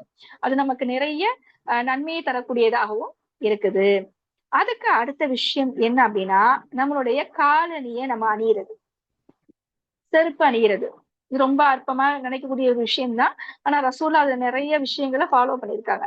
காலணி அணியும் போது நம்ம எப்படி அணியணும்னா, ஃபர்ஸ்ட் நம்ம போடும்போது ரைட் சைடு வலதுபுறம் தான் நம்ம அணியக்கூடியவங்களா இருக்கணும். அடுத்து நம்ம கலட்டும் போது இடதுபுறம் தான் ஃபர்ஸ்ட் கலட்டக்கூடியவங்களா இருக்கணும். ரசூல்லா சொல்றாங்க, உங்கள ஒருவர் காலணிகளை அணிந்தால் அவர் வலதுபுறத்தில் இருந்து அதை தொடங்கட்டும், அவர் அதை கலற்றும் போது அவர் இடதுபுறத்தில் இருந்து தொடங்கட்டும் அப்படின்னு ரசூல்லா என்ன செய்யறாங்க, சொல்லியிருக்காங்க. இன்னும் காலணிகளை வந்து உதறிட்டு உள்ள ஏதாவது பூச்சிகள் இருக்கலாம், நம்ம உதறிட்டு கவனமாக நம்ம அந்த காலணிகளை அணியணும் அப்படின்றது ரசூல்லா நமக்கு சொல்லியிருக்காங்க. அடுத்ததாக அனுமதி பெற்று உள்ளே நுழைவது. ஒரு வீட்டுக்கு போகணும் அப்படின்னா, ஒரு இடத்துக்கு உள்ள நுழையணும் அப்படின்னா அவங்க கிட்ட அனுமதி கேட்டுட்டு நாம உள்ள போகணும். ரசூல்லா சொல்றாங்க, அனுமதி கேட்பதுன்றது 3 முறை, 3 தடவை சலாம் சொல்லணும். 3 தடவை உங்களுக்கு அனுமதி கிடைச்சிச்சு அப்படின்னா நீங்க உள்ள போங்க அப்படின்னு சொல்றாங்க. ஆனா இதுவும் நம்மள வந்து இந்த பழக்கத்தையும் நம்ம கண்டிப்பா பழக்கணும். நம்ம ஒருத்தவங்க வீட்டுக்கு போய் நம்ம என்ன சொல்லுவோம், கூப்பிடுவோம், இல்ல டக்குன்னு அவங்க வீட்டுக்குள்ள நுழைஞ்சிடும். அவங்க என்ன சூழல்ல இருக்காங்கன்னு நமக்கு தெரியாது. சரியா? அடுத்ததாக நம்ம சலாம் சொல்லி அவங்க ரெஸ்பான்ஸ் பண்ணல, நம்ம அவங்களை திட்டலாம் கூடாது. அதுவும் நம்மள அந்த பழக்கமும் நம்ம கிட்ட இருக்குது. அதையும் நம்ம செய்யக்கூடாது. நமக்கு அனுமதி கிடைச்சிச்சுன்னா நாம அந்த வீட்டுக்குள்ள போகணும். இதுவும் நமக்கு ஒரு சுன்னா, ரசூலா நமக்கு சொல்லி கொடுத்த ஒரு வழிமுறை. அடுத்ததாக ஒது செய்யறது. ஒது செய்யறது அப்படின்றது ரொம்ப ஒரு அழகான ஒரு விஷயம். நிறைய நன்மைகள் தரக்கூடிய ஒரு விஷயம். பொதுவா தமிழ் என்ன சொல்லுவோம், அங்க தூய்மை அப்படின்னு சொல்லுவோம். ரசூல்லா சொல்லி கொடுத்திருக்காங்க, ஒரு அழகிய முறையில முழுமையாக ஒது செய்து பின்னர் அவர் துவாவை ஓதுறாங்க இல்லையா, அவருக்கு நான் சாட்சி அளிக்கிறேன், அவர் சொர்க்கத்தின் வாயில்களில் அவர் விரும்புவதில் நுழையலாம் அப்படின்னு சொல்றாங்க. அப்ப ஒது செய்யறது அழகான முறையில ஒது செய்யும், முழுமையான முறையில ரசூல்லா சொல்லி கொடுத்த வழியில நம்ம சரியான முறையில ஒது செஞ்சுட்டு அஷ்ஹது அல்லா இலாஹ இல்லல்லாஹு வஹ்தஹு லா ஷரீக லஹு வ அஷ்ஹது அன்ன முஹம்மதன் அப்துஹு வ ரசூலுஹு அப்படின்னு சொல்லும் போது அவர் சொர்க்கத்தில் அவர் விரும்புற வாயில் வழியாக அவர் உள்ள நுழையலாம் அப்படின்னு சொல்லிட்டு ரசூல்லா நமக்கு சொல்லி கொடுத்திருக்காங்க. சரிங்களா? இப்ப இந்த வழிமுறைகள்ல இன்னும் இபாதாக்கள்ல நிறைய இருக்கு. தொழுகை முடிச்சதுக்கு அப்புறம், தொழுது முடிச்ச உடனே சொல்றாங்க, நீங்க உடனே அந்த இடத்தை விட்டு எந்திரிக்காதீங்க, விருப்பை விட்டு நீங்க என்ன செய்யுங்க, எந்திரிக்காதீங்க, நீங்க அந்த தொழுகையை நிறைவு செய்து விட்டு எந்திரிங்கன்றாங்க. இப்ப தொழுகையை எப்படி நிறைவு செய்யறதுன்னு ரசூலா நமக்கு சொல்லி கொடுத்திருக்காங்க. சரியா? நம்மள நிறைய பேர் என்ன செய்யறோம், முக்கியமாக பெண்கள் ரொம்ப இதுல வந்து அலட்சியமா இருக்கும். ஒரு அடுப்புல வேலை இருக்குன்னு சொல்லுவோம், அவசர அவசரமா நம்ம தொழுது முடிச்ச உடனேயே நம்ம அந்த தொழுகை விரிப்பை நம்ம சுருட்டி வச்சுட்டு நம்ம எந்திரிச்சு நம்ம வேலை பார்க்க போயிரும். ஆனா ரசூல்லா சொல்றாங்க, இல்ல நீங்க அப்படி போகாதீங்க, நீங்க தொழுகையை நிறைவு செஞ்சுட்டு போங்க. அப்ப நிறைவு செய்யறது எப்படின்னு ரசூலா நமக்கு சொல்லி கொடுக்குறாங்க. எப்படி நிறைவு செய்யறது? அஸ்தகுஃபிருல்லா அஸ்தகுஃபிருல்லா அஸ்தகுஃபிருல்லா அல்லாஹும்ம அன்தஸ் ஸலாம் வ மின்கஸ் ஸலாம் தபாரக்த யாதல் ஜலாலி வல் இக்ராம். இந்த வார்த்தைகளை சொல்லி நீங்க தொழுகையை நிறைவு செஞ்சுட்டு நீங்க உங்களுடைய தொழுகை விரிப்பை நீங்க விட்டு நீங்க எந்திரிங்க அப்படின்னு சொல்லி ரசூலா நமக்கு அழகான முறையில இந்த இபாதாவையும் ரசூலா நமக்கு சொல்லி கொடுத்திருக்காங்க. அப்ப நம்ம இபாதாக்களை சரியான முறையில செய்யறதுக்கு யாருடைய வழிகாட்டுதல் நமக்கு தேவையா இருக்கு? ரசூல்லாவுடைய வழிகாட்டுதல் நமக்கு தேவையா இருக்கு. சரிங்களா? அப்ப அந்த அன்றாட வாழ்க்கையில இப்ப நம்ம காலையில தூங்கி எந்திரிச்ச உடனே அல்லாவுக்கு நன்றி சொல்லி துஆ ஓதணும். காலையில எந்திரிச்ச உடனே என்ன செய்யணும்? துஆ ஓதணும். சரி, நம்மள எத்தனை பேர் அந்த துஆ ஓதுறோம்? சரி, எதுக்கு நம்ம துஆ ஓதுறோம்? நான் தூங்குனேன், நான் எந்திரிச்சுட்டேன், இப்ப நான் எதுக்கு துஆ ஓதணும்? அல்லாவுக்கு நன்றி சொல்லி நம்ம துஆ ஓதுறோம். அல்லாஹ் நம்ம ரூஹ நம்ம திருப்பி கொடுத்திருக்கான். அப்ப நம்ம அதுக்காக நம்ம அல்லாவுக்கு நன்றி சொல்லி துஆ ஓதக்கூடியவங்களா இருக்கணும். இன்னும் அடுத்ததாக பாருங்க, கழிவறைக்கு போறதுக்கு முன்னாடி துஆ செய்ய சொல்லியிருக்காங்க ரசூலுல்லா. கழிவறைக்கு போறதுக்கு முன்னாடி துஆ செய்யுங்க. எதுக்காக? அந்த கழிவறையில இருக்கக்கூடிய கெட்ட ஜின்களுடைய தீங்குல இருந்து பாதுகாப்பு கேட்டு நீங்க துஆ செய்யுங்க. கழிவறையில இருந்து வெளியே வந்ததுக்கு அப்புறம் நீங்க துஆ செய்யுங்க. நீங்க வார்த்தைகளை சொல்லுங்க, குஃப்ரானக, அல்லாஹ் கிட்ட நீங்க பாவ மன்னிப்பு கேளுங்க. இப்ப நிறைய எதுக்காக பாவ மன்னிப்பு கேட்கிறோம் நம்ம? நான் ரெஸ்ட் ரூமுக்கு போயிட்டு வந்திருக்கேன், என்னுடைய உடல்ல இருந்த கழிவை நீக்கிட்டு வந்திருக்கேன், நான் போறதுக்கு முன்னாடி நான் துவா செஞ்சேன், ரைட்? ஏன்னா அங்க ஷைத்தான்கள், கெட்ட ஜின்கள் இருக்காங்க, நான் அதனுடைய தீங்குதல்ல இருந்து பாதுகாப்பு கேட்கறதுக்காக நான் துவா செஞ்சேன். நான் ரெஸ்ட் ரூம் போயிட்டு வெளியே வந்ததுக்கு அப்புறம் நான் எதுக்காக மன்னிப்பு கேட்கணும்? நிறைய பேருக்கு எதுக்காக மன்னிப்பு கேட்கிறோமே தெரியாம இந்த வார்த்தையை நம்ம சொல்றோம். இப்ப எதுக்காக கேட்கணும் அப்படின்னா, கழிவறைக்குள்ள இருக்கும் போது அல்லாஹ்வுடைய நினைவை விட்டு நம்ம விலகி இருக்கோம். நம்ம நினைக்க கூடாது, அல்லாஹ் நினைவை விட்டு விலகி இருக்கோம் இல்லையா? அந்த குறிப்பிட்ட நேரம் நம்ம விலகி இருந்ததுனால அல்லாஹ் கிட்ட நம்ம என்ன செய்யறோம்? அதற்காக மன்னிப்பு கேட்கிறோம். சரியா? அதற்கு அடுத்ததாக என்ன செய்யறோம்? நம்ம வந்து புது ஆடை அணியும் போது அதுக்காக ஒரு துஆ ரசூலுல்லா சொல்லி கொடுத்திருக்காங்க. நன்றி சொல்லி துஆ சொல்லி கொடுத்திருக்கிறாங்க. அடுத்து நம்ம சாப்பிடுறதுக்கு முன்னாடி பிஸ்மில்லா சொல்லி சாப்பிடணும். தண்ணீர் அருந்தும் போதோ பிஸ்மில்லா சொல்லி சாப்பிடணும். அது செஞ்சு முடிச்சதுக்கு அப்புறம் நம்ம அதுக்காக அல்லாஹ்வுக்கு நம்ம நன்றி செலுத்தக்கூடியவங்களா இருக்கணும். நம்ம வீட்டை விட்டு வெளியே போறதுக்கு முன்னாடி நம்ம துஆ செஞ்சுட்டு வீட்டை விட்டு வெளியே போகணும். உண்மைதானே? ஆயத்துல் குர்சி போதுங்க. உங்களுக்கு ஒரு மலக்குமார்கள் என்ன செய்வான்? உங்களுக்கு துணையாக வருவாங்க. அப்ப நம்ம ஆயத்துல் குர்சி ஓதணும். நீங்க வாகனத்துல போறீங்களா? அப்ப வாகனத்துல ஏறுறதுக்கு முன்னாடி நீங்க துஆ செய்யுங்க. அல்லாஹ் கிட்ட பாதுகாப்பு கேட்டுட்டு நீங்க என்ன செய்யுங்க? வாகனத்துல நீங்க பயணம் செய்யுங்க. நீங்க திருப்பி வீட்டுக்குள்ள வரீங்களா? அப்ப நீங்க வீட்டுக்குள்ள வரும்போதும் நீங்க துஆ செஞ்சுட்டு வீட்டுக்குள்ள வாங்க. யாருமே இல்ல அந்த வீட்ல. நீங்க சலாம் சொல்லுங்க. யாருமே இல்லாத வீட்டுக்கு நான் ஏன் சலாம் சொல்ல போறேன்? யார் இருக்காங்க அப்படின்னா மலக்குமார்கள் இருக்காங்க. நீங்க அவங்களுக்காக சலாம் சொல்லிட்டு நீங்க உள்ள நுழையுங்க.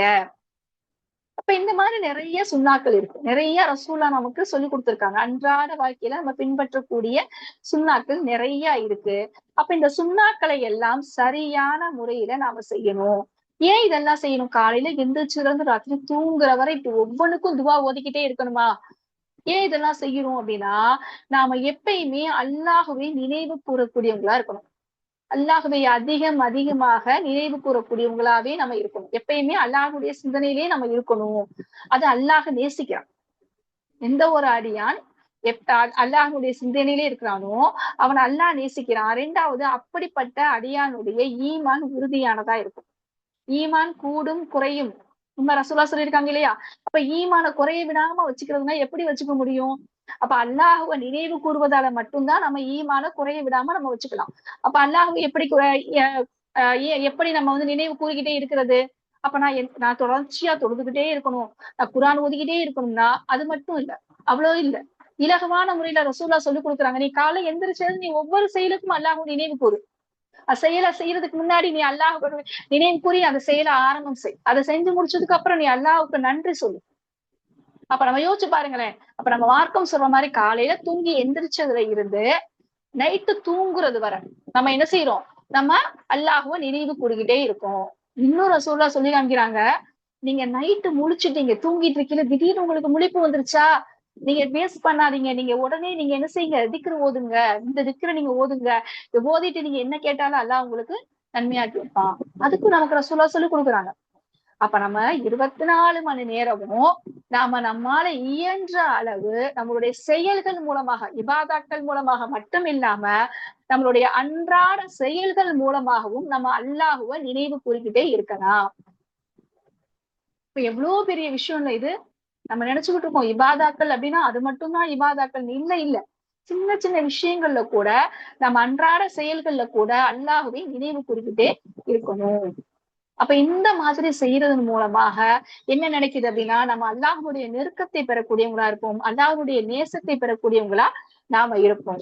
அல்ஹம்துலில்லாஹ். இந்த நேசமும் அல்லாஹ்வுடைய மன்னிப்பும் நமக்கு கிடைக்கணும் அப்படின்னா நாம வந்து எப்பயுமே அல்லாஹ்வை நினைவு கூறக்கூடிய அடியாராக நம்ம இருக்கணும். அதற்கான ஒரு அழகிய வழிமுறைதான் நம்மளுடைய தூதர்கிட்ட இருந்து நமக்கு கிடைக்குது. அப்ப நம்ம இதுவரை தெரிஞ்ச விஷயங்களை எல்லாம் நம்ம அலட்சியமா விட்டுறாம அதை நம்ம வாழ்க்கையில நடைமுறைப்படுத்தக்கூடியவங்களா நாம இருக்கணும். அதற்கு அல்லாஹ் நமக்கு அருள் புரியணும் அப்படின்னு சொன்னவளாக நான் என்னுடைய இந்த உரையை நிறைவு செய்கிறேன். அஸ்ஸலாமு அலைக்கும் வரஹ்மத்துல்லாஹி வபரகாத்துஹு.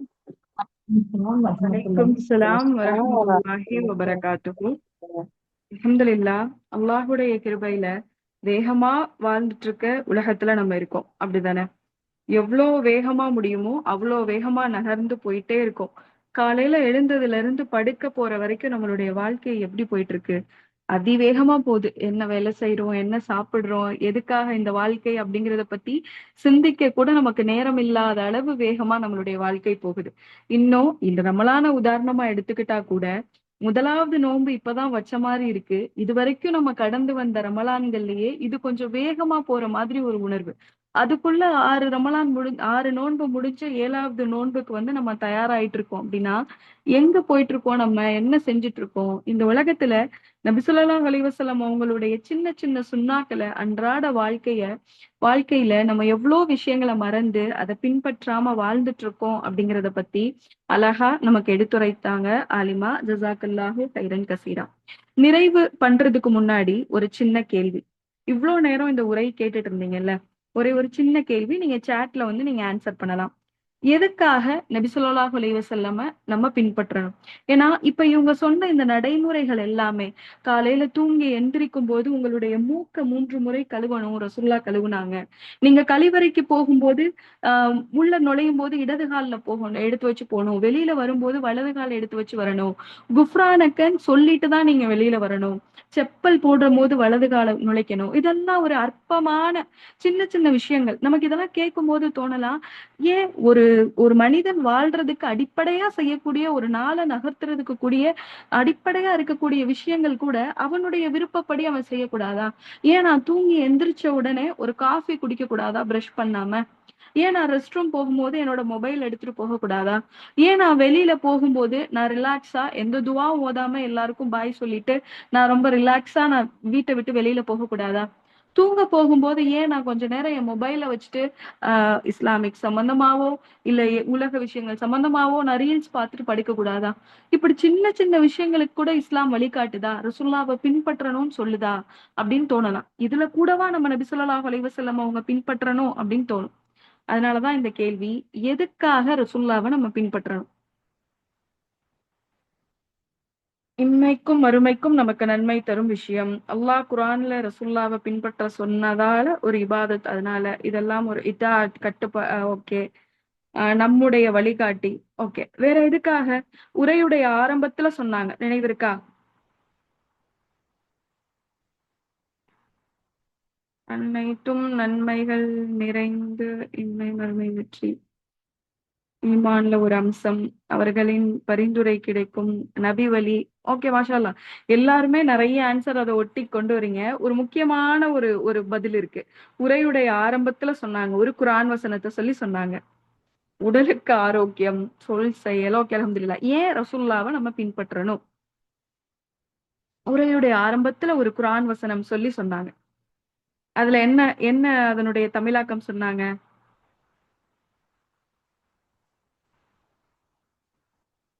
இறை கட்டளை. என்ன கட்டளை இருந்துச்சு அதுல?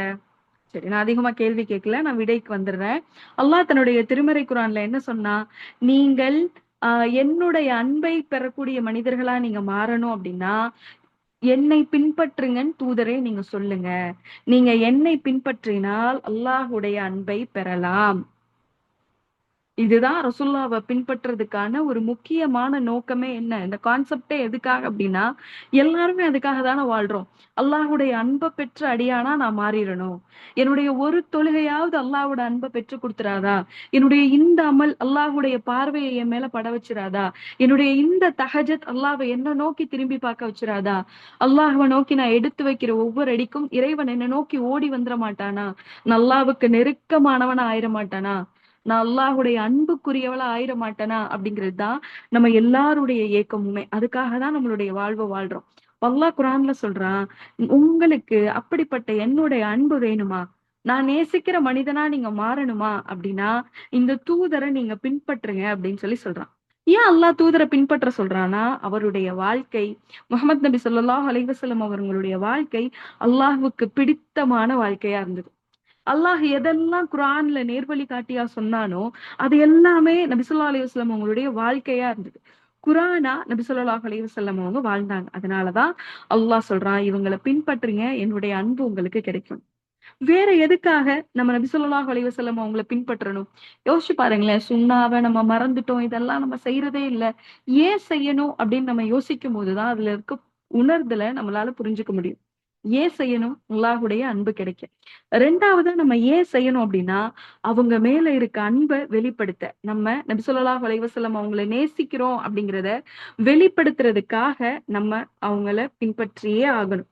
ஏன்னா நபி ஸல்லல்லாஹு அலைஹி வஸல்லம் அவங்க சொல்றாங்கல்ல, நீங்கள் உங்களை விட, உங்களுடைய மனைவிகளை விட, உங்களுடைய பிள்ளைகள், குடும்பம், செல்வம் இது எல்லாத்தையும் விட என்னை நீங்கள் நேசிக்காத வரை நீங்கள் உண்மையான இறை நம்பிக்கையாளர் ஆக முடியாது. உங்களுடைய ஈமான் முழுமை அடையாது. நீங்க எவ்ளோ தொழுகுங்க, நீங்க எவ்ளோ நோன்பு வைங்க, நீங்க எவ்ளோ சதக்கா கொடுங்க. உங்களுடைய வாழ்க்கையில ரசூலுல்லாஹ்வுடைய சுன்னாக்கள் இல்ல. ரசூலுல்லாஹ்வ நீங்க பின்பற்றல. அவங்களுடைய நேசத்தினுடைய அடையாளமா, நான் ரசூலுல்லாஹ்வ நேசிக்கிறேன்ப்பா அப்படிங்கிறதுக்குரிய அடையாளமே என்னதுதான்? வெறும் வாயாலயும் சொல்றதும், ஸ்டேட்டஸ் போட்டா நம்ம ரசூலுல்லாஹ்வ நேசிச்சவங்களா ஆயிருவோமா? வெள்ளிக்கிழமை ஆனா சலவாத்த ஸ்டேட்டஸ்ல வச்சா நம்ம ரசூல்லாவை நேசிக்கிறவங்களா ஆயிருவோமா? அவங்கள பின்பற்ற நபர்கள் தான் அவங்கள நேசிக்கக்கூடிய மனிதர்கள். அதனாலதான் ரசூல்லா சொல்றாங்க, என்ன நீங்க அதிகமா உங்களுடைய பிள்ளைகள் உங்களை விட நேசிங்க அப்படின்னு சொல்றாங்க. இதுக்கு ஒரு உதாரணம் பாருங்களேன். நபி ஸல்லல்லாஹு அலைஹி வஸல்லம் அவங்களுடைய கைய ஒரு நாள் உமர் ரலியல்லாஹு அன்ஹு பிடிச்சிட்டு உட்கார்ந்திருக்காங்க. அவங்களுக்கு ரசூல்லா மேல அளவு கடந்த அன்பு இல்லையா? உமர் ரலியல்லாஹு அன்ஹு நபி ஸல்லல்லாஹு அலைஹி வஸல்லம் அவங்களுடைய கைய பிடிச்சிட்டு பக்கத்துல உட்கார்ந்துட்டு சொல்றாங்க, யா ரசூலுல்லாஹ், நான் இந்த உலகத்துல எல்லாத்தையும் விட உங்களை அதிகம் நேசிக்கிறேன். என்ன தவிர என்ன தவிர இந்த உலகத்துல இருக்கக்கூடிய எல்லா பொருள்களையும் விட உங்களை அதிகமா நேசிக்கிறேன். எல்லாருக்குமே அந்த ஒரு செல்ஃபிஷ் இருக்கும்ல. நம்ம ஃபர்ஸ்ட். அதுக்கப்புறம் தான் எல்லாம். அப்போ அதே ஒரு ஒரு எண்ணத்தோட முரளி இல்லான்னு சொல்றாங்க. என்ன தவிர ஒருவேளை அவங்களுக்கு அத சரியா சொல்ல தெரியாம கூட அந்த வார்த்தைகள பயன்படுத்தி இருந்திருக்கலாம். ரசூலுல்லாஹ் அத சரி பண்றாங்க. இல்ல உமரே, என்னுடைய உயிர் எவன் கைவசம் இருக்குதோ அவன் மேல ஆணையா சொல்றேன். உங்களை விட நான் உங்களுடைய நேசத்திற்குரியவனா இருக்கணும் அப்படின்னு. அடுத்த நொடி உமர் ரலியல்லாஹு அன்ஹு சொல்றாங்க, வல்லாஹி வல்லாஹி என்னை விட நீங்க தான் யா ரசூலுல்லாஹ் எனக்கு ரொம்ப நேசத்திற்குரியவங்க அப்படின்னு சொல்றாங்க. அந்த அளவுக்கு நபி ஸல்லல்லாஹு அலைஹி வஸல்லம் அவங்க மேல சஹாபாக்களும் அந்த காலத்துல வாழ்ந்திருந்த சஹாபிய பெண்மணிகளும் நேசம் வச்சிருந்தாங்க. இவங்களுடைய நேசத்துக்கான அடையாளம நம்ம ஹுதைபியா உடன்படிக்கையில பார்க்கலாம். ஹுதைபியா உடன்படிக்கையில குறைஷிகள் அங்க வந்து பேசிட்டு போகும்போது, குறைஷிகளுடைய பிரதிநிதியா வந்த உருவா இப்னு மஸ்ஊத் அவங்க சொல்றாங்க, இங்க பேசி இங்க பேச்சுவார்த்தை எல்லாம் நடந்து எல்லாம் முடிஞ்சு அவர் குறைஷிகள்ட்ட போகும்போது அவர் மனசுல அந்த காட்சி எவ்வளவு ஆழமா பதிஞ்சிருந்தா அவர் குறைஷிகள்ட்ட போய் சொல்றாரு, எந்த அரசனும் எந்த தலைவனும் முஹம்மதை போல மரியாதை செய்யப்பட்டதும் இல்லை, கண்ணியம் செய்யப்பட்டதும் இல்லை அவங்களுடைய வழித்தோன்றல்களால, அவங்கள பின்பற்றக்கூடிய நபர்களால. முஹம்மதுக்கு அவங்க கொடுக்கிற மரியாதையும் கண்ணியமும் நேசத்தையும் போல எந்த நாட்டுடைய அரசனுக்கு கூட கிடைச்சு நான் பார்த்ததில்லை அப்படின்னு சொல்றாரு. சொல்லிட்டு சொல்றாரு, எந்த அளவுக்கு நேசிக்கிறாங்க தெரியுமா? அவர் ஒழு செஞ்சா கூட அந்த தண்ணிய தரையில விழவிட மாட்டாங்க. அதுக்குள்ள அந்த தண்ணியை எடுத்துட்டு போயிடுறாங்க. அவர் மேல உயிரா இருக்காங்க. அவர் அவ்ளோ பின்பற்றுறாங்க. அவருடைய சொல்லுக்கு அவ்ளோ கட்டுப்படுறாங்கன்னு போய் சொல்றாரு. ஹுதைபியா நம்ம ஹுதைபியா உடன்படிக்கைய பல்வேறு கோணங்கள்ல பார்க்கலாம். அதுல இன்னொரு இருக்கிற முக்கியமான ஒரு படிப்பினை நமக்கு என்னன்னா, நபி ஸல்லல்லாஹு அலைஹி வஸல்லம் அவங்க மேல இருந்த அன்பு, ரசூலுல்லாஹ்வ அவங்க எப்படி பின்பற்றினாங்க.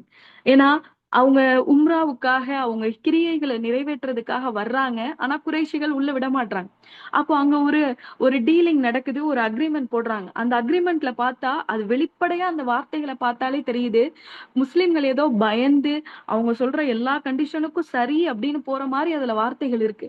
அப்ப இங்க இருக்கக்கூடிய முஸ்லிம்களுக்கு அது எவ்வளவு ஒரு உணர்வு பூர்வமா அவங்கள எழுச்சி பெற வைக்கதா இருக்கும்.